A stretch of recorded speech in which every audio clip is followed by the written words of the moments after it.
Okay folks, we're going to be taking a look at the L1 Terra Classic Sprint Report 1. This is the first report because it is a new team that has taken over from LBA Steve, who I dearly miss and was doing such a good job ensuring that the community's vision was being followed at all times and the L1 was working for the community. That has completely gone out of the window with this new team, thus this sprint report and the further collaboration with Hexagon, aka Terra Rebels.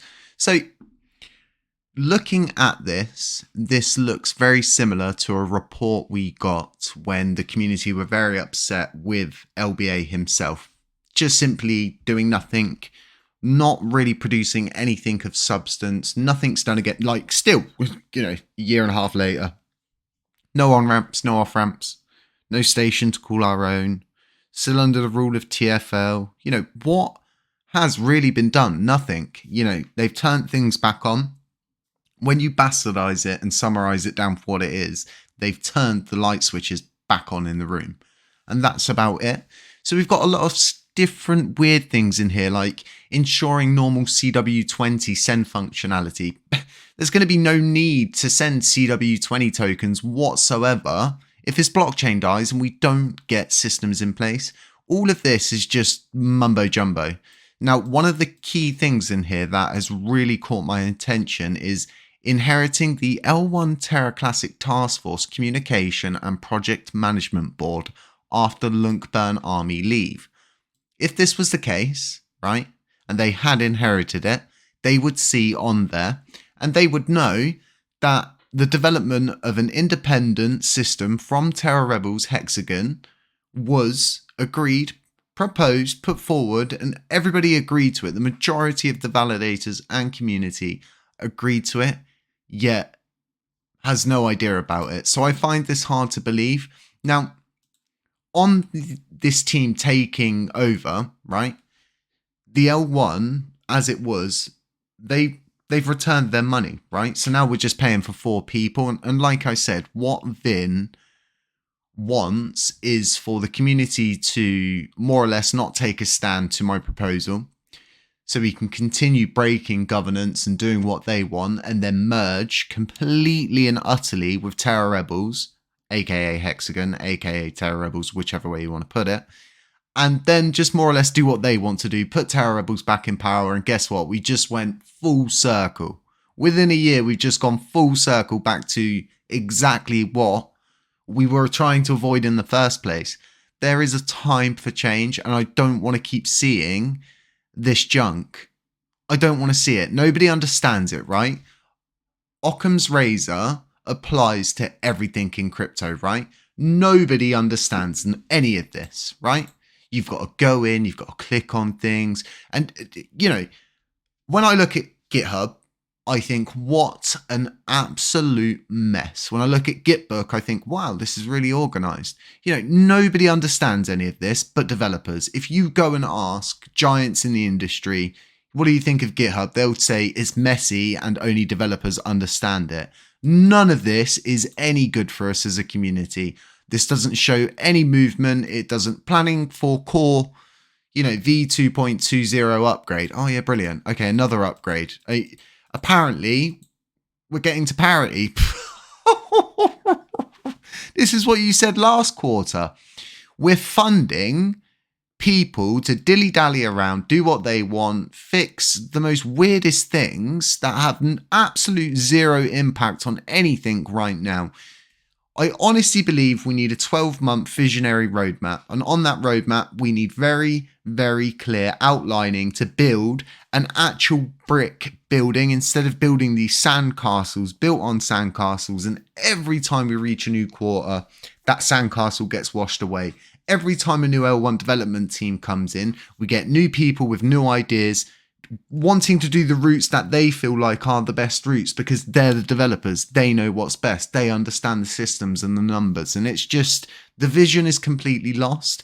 If we had a 12-month roadmap plan, a vision, right? An expedition, similar to what DK did with Luna originally, and is similar to what Luna are doing now with Alliance Feather in the expedition system, right?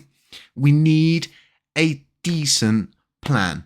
Otherwise, we're going to spend a whole nother year and we're not going to have any on-ramps, and we're not going to have any off-ramps. We're not going to have anything integrated into station. We'll still be needing to do all of our pull requests with TFL, which is just ridiculous. So this sprint report thing's just junk. It's absolute junk, right? If we go and we look at the governance and we look at what has passed, right? What has the L1 done since they've been paid? This. Do we have a bug bounty system in place? No. Why? Because the L1 stopped working on it to completely 100% dedicate to getting this independent infrastructure put up. As you heard from Steve in that podcast, it's absolutely ridiculous that we're at the point now, right? And a load of people have said to me, oh, well, your yes and no's are very precise, HCC, in your most recent proposal. Yeah, that's what we have to do when someone keeps deviating and bending proposals to their will.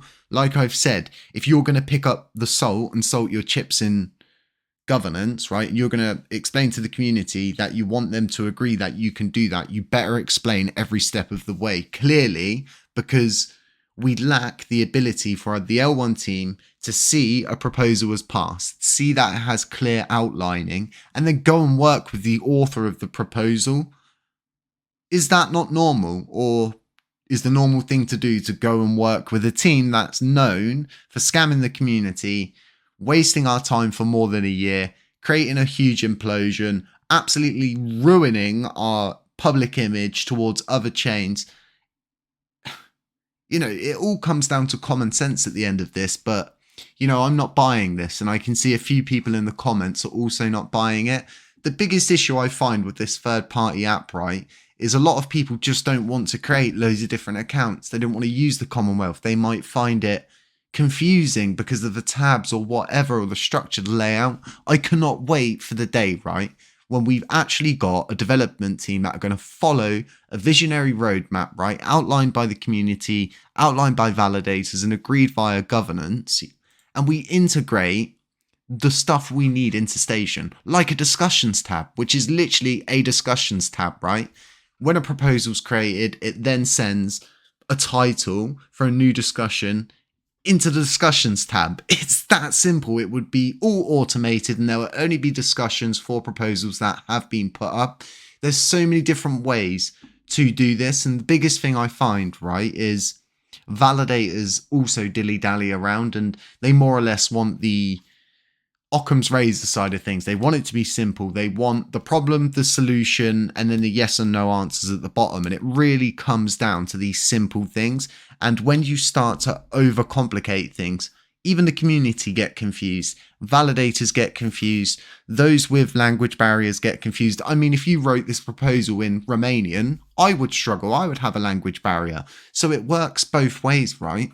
Folks, I think there's something so important to take from everything that's going on as of recent, and this whole new approach that I'm having to take.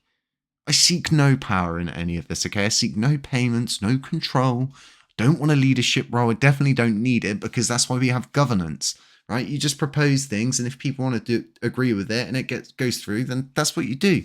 LUNC doesn't need a leader. It needs a vision. It needs a roadmap, a clear path, a road with goals that people can see that are obtainable and achievable. I'm not just an LUNC YouTuber, and this is what all of these different people keep going to. I'm not going to name them, but there's a lot of people who are trying to target me. So, oh, it's just the LUNC YouTuber. Yeah, you're utilizing my auto compound module. A lot of people would utilize our LUNC Dash system, which was the LUNC Penguins website originally, which we gave to the community. Our NFT project is the best in the sector, and I've always worked for this blockchain for free, never asked for anything, even with YouTube paying me around £200 a month if I'm lucky, even paying towards my node to keep it running. I have bled for this blockchain and I have struggled whilst others have profited. And still now I will continue to work for free. And I'm never ever going to apply for funding from this blockchain. As much as some people think that I'm gonna, I'm not. And this is what scares people.